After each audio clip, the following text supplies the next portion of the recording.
All right, so these are our section one notes from chapter four. We're just starting chapter four, obviously, and the whole chapter is going to be about energy in organisms, how energy is captured and how we use it, right? So, we're going to talk about different reactions. We're going to talk about photosynthesis, how plants take that sunlight energy and capture it into chemical energy, creating glucose. And then on the flip side of that, we got to talk about how we use glucose and plants use glucose too, and break it down to release energy to power our everyday functions, right? So we're going to talk about lots of different things, right? This first section is just going to be a basic overview of the different kinds of reactions, whether they are anabolic or catabolic. Those are both parts of your metabolism. Because some reactions, like we learned in chapter 2, release energy, right? They're exothermic. Some reactions absorb energy, they're endothermic. And we're just going to have new names for those things. And we're going to talk about how those reactions are always coupled, right? So, your objectives for this section, obviously, we're going to talk about energy. But one of the big molecules that we need to know going forward is this ATP, right? In your cells, it is the molecule that captures energy and then allows you to use it elsewhere in the cell. And it's really, really important. So we're going to jump into things here. Um, so we got a few definitions to start here. You got to probably fill in a couple blanks. Metabolism, right? Reactions in the cell that involve energy. We talked about that before already. But this anabolism and catabolism, those things are new, right? Those are two different parts of your metabolism, right? Usually we talk about reactions as being anabolic or catabolic, so I'll rarely say those anabolism words or catabolism, but anabolic and catabolic are going to be things that we talk about throughout this chapter, right? Anabolic reactions use energy to build molecules, right? Which, from in context, from previous chapters, right? If I'm taking small and I'm trying to make it big, right? We would have called that an endothermic reaction before, right? And we know that endothermic reactions absorb energy, they use energy. So, in all reality, it's the same thing. It's just a different label, right? So, this anabolic, I need you to connect that with that term from before. Those are endothermic reactions. But specifically, you're building molecules in your body, right? You may have heard of anabolic before in context of steroids, right?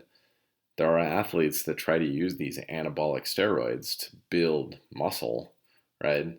And again, that's what an anabolic reaction is, something that builds, right? So you've probably heard of that before, although that's obviously not a good thing. But endothermic, anabolic, going to be the same thing. Catabolic, on the other hand, I'm breaking down molecules and releasing energy. So in that case, I'm going from big to small. And that also should be familiar because that was what we called an exothermic reaction before. But specifically, if it's happening in an organism, right, these reactions are going to be considered catabolic, right? So anabolic, catabolic always go together, right? Our next thing here in the notes, coupled reactions.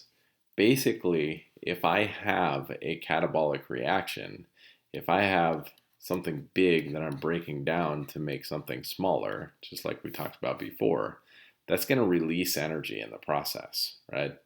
So I'm going to have some energy coming out of this reaction. I'm just making another arrow, veering it off. I have energy that's being released by this catabolic reaction, this exothermic reaction, as we called it before. But now we're going to use a different label, so make sure you can straighten that out.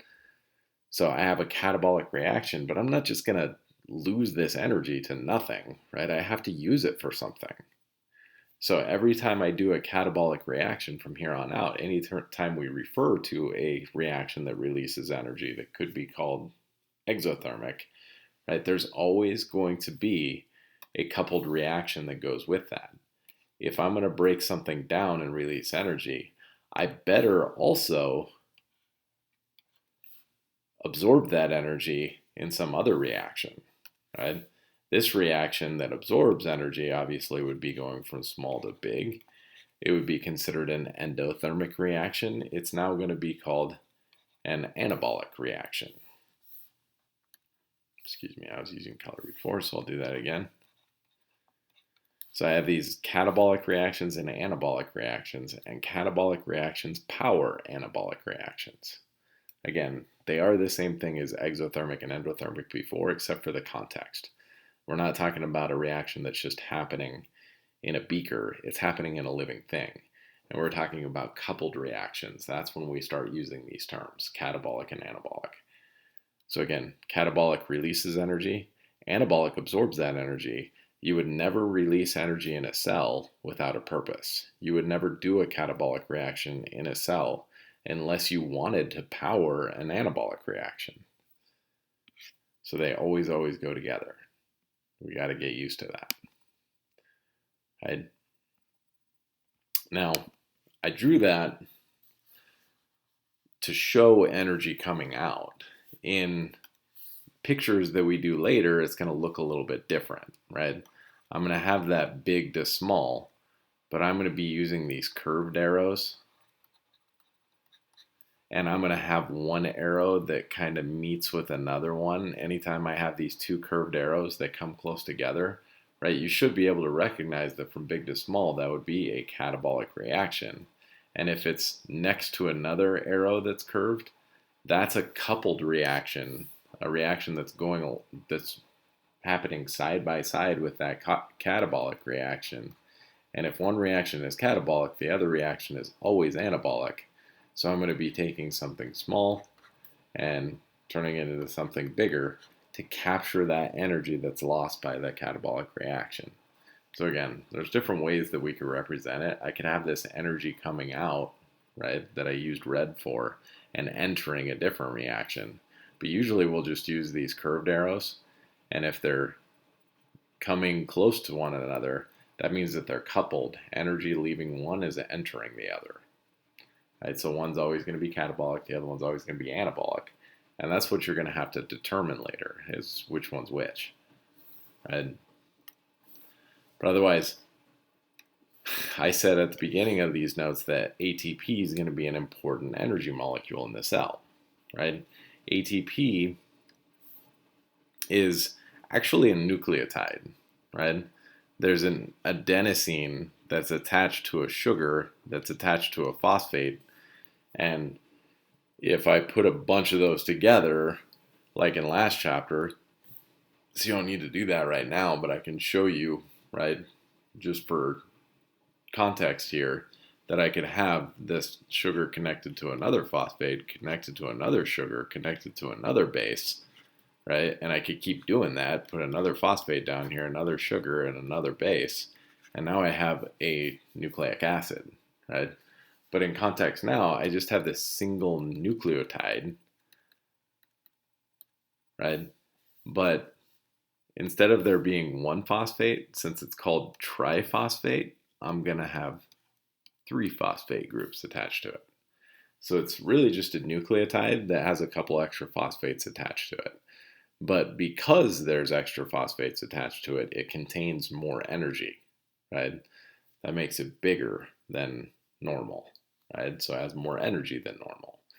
So I have this ATP, right? And ATP is related to this other molecule that's called ADP, adenosine diphosphate, right? The only difference between an ATP and an ADP is the number of phosphates you have attached. So ADP looks almost the same, except there are two phosphates, because that's what di means, right? Tri means three, di means two. ATP has three phosphates, ADP has two phosphates, right? That extra phosphate in ATP, and excuse me, I thought I changed the color there, and this extra bond between that second and third phosphate, that's where I'm going to hold a bunch of energy that can be used for later, right? So ADP has only two phosphates, right? There would be another phosphate floating around in the cell that I could add onto ADP to create an ATP, and vice versa. I can break down an ATP to make an ADP minus a phosphate, right? So I have this phosphate that's going to be broken off or added onto that ADP or ATP, depending on the context. But I keep going back and forth from one to the other. And what you need to be able to see is that ATP is bigger than ADP. So when I go from here to here, this top arrow would be considered catabolic. It would release energy, that energy that was in that bond between the second and third phosphate. Whereas the bottom arrow, going from ADP to ATP, excuse me, that would be my anabolic version, right?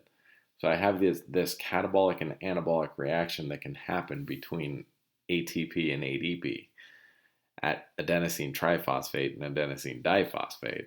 And this is going to be important because that's how I'm going to capture energy in my cell, right?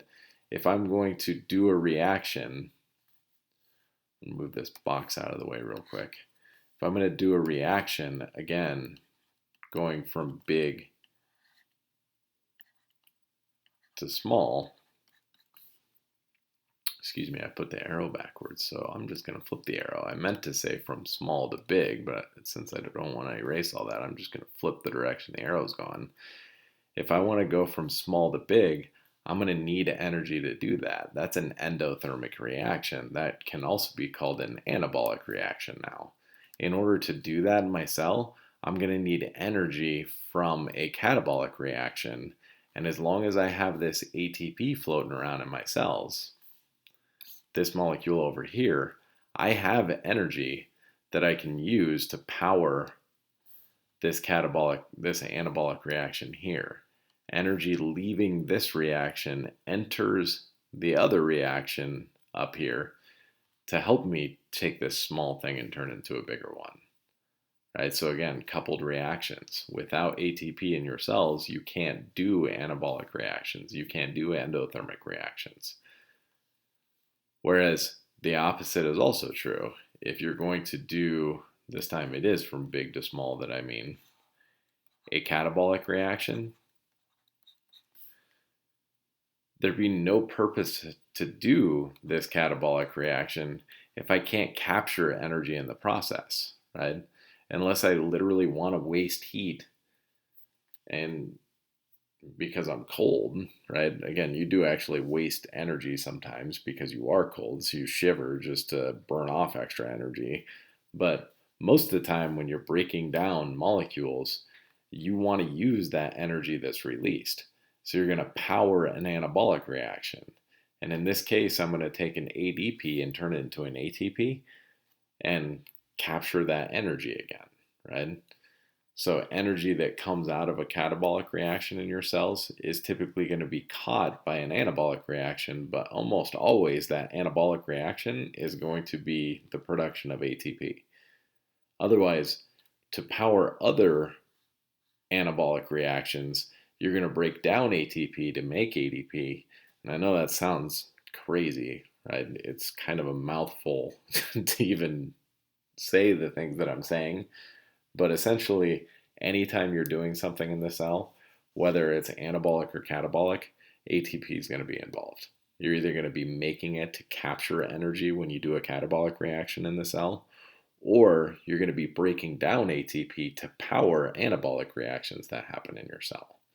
So it's continually being used. And otherwise, this next portion here, we're going to talk about energy sources in the cell. Right? We already talked about how we use carbohydrates like glucose for energy. And again, to break down that glucose, the purpose of breaking down the glucose is to release energy, but you got to capture that energy to make it useful for you, right? And you're going to capture it in ATP. Breaking down one glucose molecule can make 36 ATP molecules, right? And this ATP is useful. I can take that anywhere I want into the cell and power whatever kind of reactions I want to power. So Glucose itself is important for you, but until you break it down and capture that energy in this ATP molecule, you really don't have anything, right? So we're going to break down these different kinds of molecules for energy, and you're going to notice that different amounts of energy are held in different things. Lipids, fats, and oils in your diet, right? They also hold energy. But actually, a lipid, a fat or an oil, a single fat or an oil, has enough energy in it to make 146 ATP, right? So if I was to ask you right now which one of those things, right, are you going to use more often in your cells to get energy quickly? You might say lipids, right? It looks like lipids hold more energy, so they'd be more useful. But in reality, it's actually carbohydrates. Almost everything you do is powered by carbohydrates, right? You use energy in fats and oils, but usually you use those slowly over time. So when you're sleeping at night and your body is repairing damage that happened during the day, say you were lifting in PE and you're sore, right? You literally tore muscles and ligaments and things like that. You're going to have to rebuild those things. And the whole point of lifting is that you rebuild them and you get stronger, even, right? But that's not something that happens quickly. Most of the time, when you use energy, you need it quickly, right? If you're going to run away from a predator, you can't wait for one of those fat and oils to be broken down. They have lots of energy in them, but they break down slowly, right? One of the questions I will ask you on a quiz or a test is, why do your cells use carbohydrates for energy more frequently than fats and oils? Why is the main source of energy in your cells carbohydrates as opposed to those fats and oils? And the answer is, you can break down glucose much more quickly, right?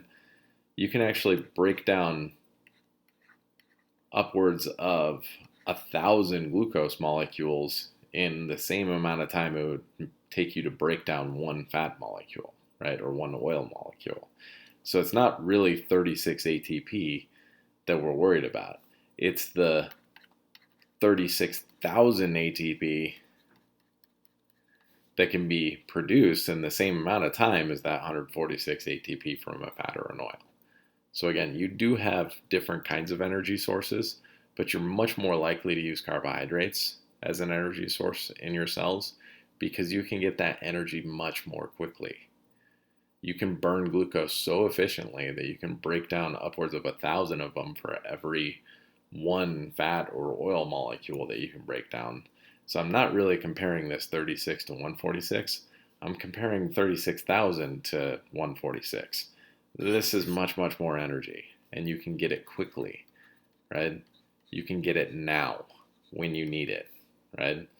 So when I ask that question on the test, that's what I'm going with, right? We're going to use carbohydrates more frequently than lipids because you can just get that energy so much more quickly, right? You can use it now. Whereas if your body is doing other parts of other anabolic reactions like repair in your cells that can happen slowly, right? And it doesn't happen quickly anyway, so it doesn't matter how fast you want it to happen, it's going to happen slowly. But when you're sleeping and you're trying to repair damage, that's when you're going to use those lipids. That's when you're going to use that energy. Or maybe you're a bear and you're hibernating for the winter. They store up tons of fats and oils so that they can slowly burn energy because they don't need much energy while they're hibernating. They just need to be able to run basic functions in their cells to keep alive for that period of time. So again, it depends on how quickly you need that energy. Most of the time you're going to use glucose. Otherwise, down here at the bottom, we can actually use amino acids for energy too. And you can actually get a similar amount of energy as carbohydrates. You get about 36 ATP per amino acid. And you can even break it down pretty quickly, but you don't use amino acids for energy if you don't have to because you need them. You need those as building blocks to make your own proteins. So you wouldn't break those things down unless you had to. The only reason you would break down amino acids for energy is if you're in an emergency. If you have absolutely no other option in that cell, then you might start burning those amino acids. But otherwise, you would never do that normally because you need to use those amino acids to make your own proteins. So, in context of this slide, on a quiz, on a test, I just know which thing is most likely to be used in your cells. Carbohydrates, like glucose, are going to be used most frequently because you can get energy so fast, right? Otherwise, fats and oils are going to be used for energy, but they're more likely to be used when you're sleeping, when you're trying to repair cellular damage, right? Maybe you're even trying, for you, you're still growing, right? You're making new cells.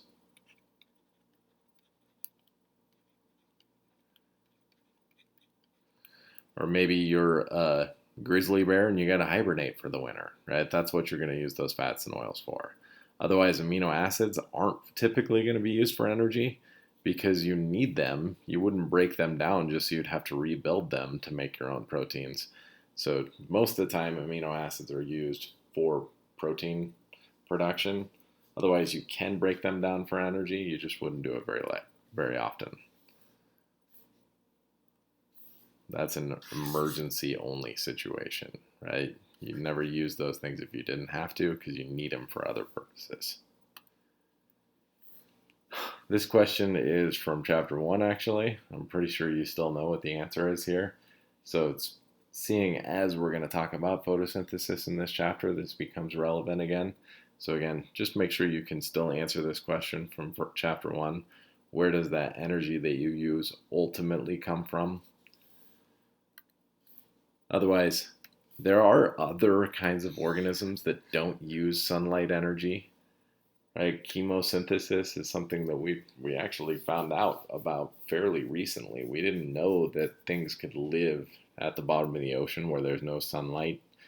And stranger still, we didn't realize that they could live in near boiling water too. So they're next to these hydrothermal vents at the bottom of the ocean. Basically, you have lava flows that are making that water really, really hot, near boiling. But they're going to use compounds like sulfides as an energy source. We're not really going to cover chemosynthesis specifically. It's similar to photosynthesis. It's a little bit different. I can show you in a second here. But the main thing to understand is that it really doesn't matter what kind of organism you're talking about.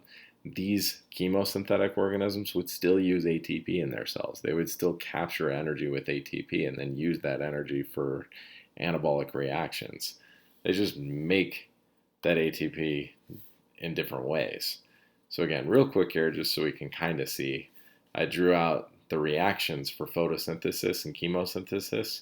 So this first one is photosynthesis. We'll talk about this in this chapter.